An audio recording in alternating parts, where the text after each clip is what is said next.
രാജ്യത്തിന് വേണ്ടിയും ഇന്ത്യക്ക് വേണ്ടിയും ലോകത്തിന് വേണ്ടിയും കോടിക്കണക്കിന് ജപമാലകൾ കാഴ്ചവെക്കുന്ന ഒരു ശുശ്രൂഷ നമ്മളോടൊരു സഹായം ചോദിച്ചിട്ടുണ്ട്. സഹായം എന്താന്ന് വെച്ചാല് ഞാനത് വായിക്കാം. അത് റോസസ് ഫോർ ഇന്ത്യ എന്നാണ് ആ ശുശ്രൂഷയുടെ പേര്. അടുത്ത് വരുന്ന 5 വർഷത്തിനുള്ളിൽ 150 കോടി ജപമാല ഇന്ത്യക്ക് വേണ്ടിയും ലോകത്തിന് വേണ്ടിയും കുടുംബങ്ങൾ നശിക്കാതിരിക്കാൻ വേണ്ടിയും കാഴ്ചവെച്ച് പ്രാർത്ഥിക്കുന്ന ഒരു സംവിധാനമാണത്. അത് വിവിധങ്ങളായ ശുശ്രൂഷകളും മിനിസ്ട്രികൾ ചേർന്ന് നടത്തുന്ന ഒരു ശുശ്രൂഷയാണത്. ഒരു ദിവസം നിങ്ങൾ ഈ കത്തോലിക്ക വിശ്വാസികൾ കേരളത്തിലുള്ളവരെല്ലാം ഒരു ജപമാല ചൊല്ലി കാഴ്ചവെച്ചാൽ പോലും ഇത് തീരും. അപ്പൊ ഒന്നിലധികം ജപമാല ചൊല്ലുന്നവർ ഒത്തിരി പേരുണ്ട്. അപ്പൊ ഇത് വേഗം തീരും. അതുകൊണ്ട് നിങ്ങൾ പറയാവുന്നവരോടെല്ലാം പറയണം. എന്താ? ജപമാലകൾ ചൊല്ലി കാഴ്ചവെക്കണം. അപ്പൊ ഞാന് അതിന്റെ ചില കാര്യങ്ങൾ നിങ്ങളെ ഒന്ന് അറിയിക്കുകയാണ്. ഇതെന്താണ്, ഇതെന്തിനാണ്, ഇതെങ്ങനാണ്? ഇപ്പൊ ശ്രദ്ധിച്ച് എന്നെ കേട്ടോളുക. കുടുംബങ്ങൾക്കും സഭയ്ക്കും രാഷ്ട്രത്തിനും അനുഗ്രഹം പ്രാപിക്കാനാണ് 150 കോടി ജപമാലകൾ പ്രാർത്ഥിക്കാനുള്ള ഒരു ശ്രമത്തിന്റെ പേരാണ് റോസസ് ഫോർ ഇന്ത്യ.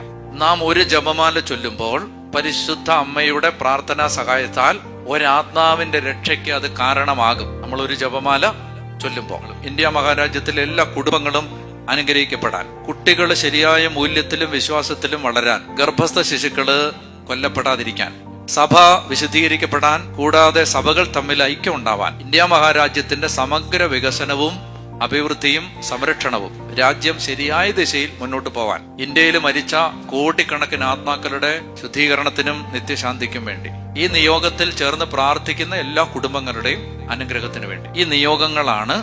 ഇതെല്ലാ ജപമാലയിലും സമർപ്പിക്കേണ്ട ആവശ്യമില്ല. നിങ്ങളിത് ഹൃദയത്തിൽ ഏറ്റെടുത്താൽ മതി. ഞാനിപ്പോ ഈ പദ്ധതിയുടെ ഭാഗമാകുവാണെന്ന് ഏറ്റെടുത്തിട്ട് നിങ്ങൾ ചൊല്ലുന്ന കൊന്തയെല്ലാം ഈ നിയോഗത്തിലായിട്ട് ദൈവം സ്വീകരിച്ചോളൂ. ഓരോ ജപമാലയിലും ഇതെല്ലാം നിങ്ങൾ ഓർക്കണ്ട, പറയണ്ട.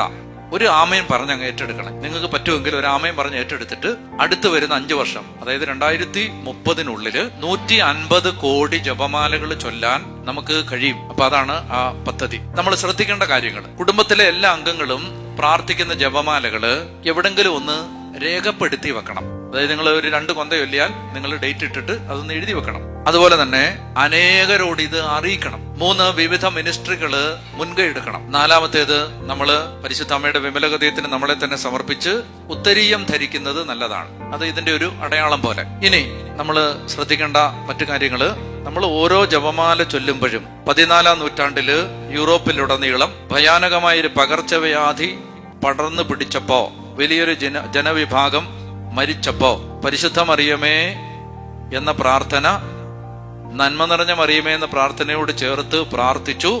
പകർച്ചവ്യാധിക്ക് അവസാനമായി. 1571 തുർക്കികൾ ആക്രമിച്ചപ്പോ ആ ആക്രമണത്തെ ചെറുക്കാൻ പയസ് 5-ാമൻ മാർപ്പാപ്പ ജപമാല ചൊല്ലാൻ ആഹ്വാനം ചെയ്തു. അങ്ങനെ പ്രസിദ്ധമായ ലെപ്പാൻഡോ യുദ്ധത്തിൽ വിശ്വാസികൾ വിജയിച്ചു. അതുപോലെ തന്നെ ലോകത്ത് 2ാം ലോക മഹായുദ്ധത്തിന് ശേഷം ജപമാലയ്ക്കും പരിശുദ്ധ അമ്മയ്ക്കും ലോകത്തെ സമർപ്പിച്ചതിന്റെ ഫലമായി ഉണ്ടായ പല മാറ്റങ്ങളും ചരിത്രത്തിൽ നമുക്ക് അറിയാവുന്നതാണ്. അതുകൊണ്ട് നമ്മൾ ഈ പ്രാർത്ഥന ചൊല്ലുമ്പോൾ ജപമാല ചൊല്ലുന്നവർക്ക് പരിശുദ്ധ അമ്മ നൽകിയ 15 വാഗ്ദാനങ്ങൾ കൂടി ഞാനൊന്ന് ഓർമ്മിപ്പിക്കുകയാണ്. വിശുദ്ധ ഡൊമിനിക്കാണ് ഇത് വെളിപ്പെടുത്തി തന്നിരിക്കുന്നത്. മാതാവ് പറയാണ്, ജപമാല ചൊല്ലുന്നവർക്ക് ഒരുപാട് വൻ കൃപകളും എന്റെ പ്രത്യേക സംരക്ഷണവും കിട്ടും. അവർ എന്നിൽ നിന്ന് ആവശ്യപ്പെടുന്നതെല്ലാം സ്വർഗം അവർക്ക് കൊടുക്കും. നരകത്തിനെതിരായ ശക്തമായൊരു കവചമായി ജപമാല മാറും. അത് ദുഷ്ടതയെ നശിപ്പിക്കും, പാപത്തെയും പാഷണ്ഡതകളെയും ഇല്ലാതാക്കും, ലോകസ്നേഹത്തിൽ നിന്നും അതിന്റെ മായകളിൽ നിന്നും മനുഷ്യരുടെ ഹൃദയത്തെ അകറ്റും, ആത്മാക്കളെ വിശുദ്ധീകരിക്കും. അവർ ഒരിക്കലും നിർഭാഗ്യത്തിൽ വീഴില്ല, അദൃശ്യമായ മരണത്താൽ നശിക്കത്തില്ല, ശുദ്ധീകരണ സ്ഥലത്ത് നിന്ന് വിടുവിക്കപ്പെടും. ജപമാല പ്രചരിപ്പിക്കുന്നവർക്ക് അവരുടെ ആവശ്യങ്ങളിൽ ഞാൻ സഹായം നൽകും. ആത്മാവിനും ജീവിതത്തിന് ശരീരത്തിന് ആവശ്യമായ കാര്യങ്ങളൊക്കെ ജപമാലയിലൂടെ മാതാവ് പ്രാർത്ഥിച്ചു വാങ്ങിത്തരും. അതുകൊണ്ട് ഇന്ന് ഈ ശുശ്രൂഷ കഴിഞ്ഞ് പോകുമ്പോൾ നിങ്ങൾക്ക് ഞാൻ ഈ പറഞ്ഞത് ഇഷ്ടമായെങ്കിൽ എന്ത് ചെയ്യണം?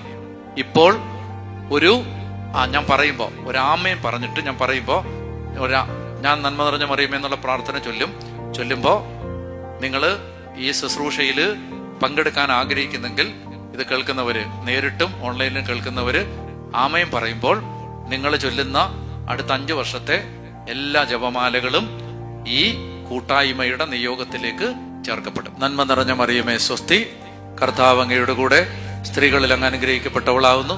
അങ്ങയുടെ ഉദരഫലമായി ഈശോ അനുഗ്രഹിക്കപ്പെട്ടവനാവുന്നു. പരിശുദ്ധ മറിയമേ, തമ്പുരാന്റെ അമ്മേ, പാപികളായ ഞങ്ങൾക്ക് വേണ്ടി എപ്പോഴും ഞങ്ങളുടെ മരണസമയത്തും തമ്പുരാനോട് അപേക്ഷിച്ചു കൊള്ളണമേ.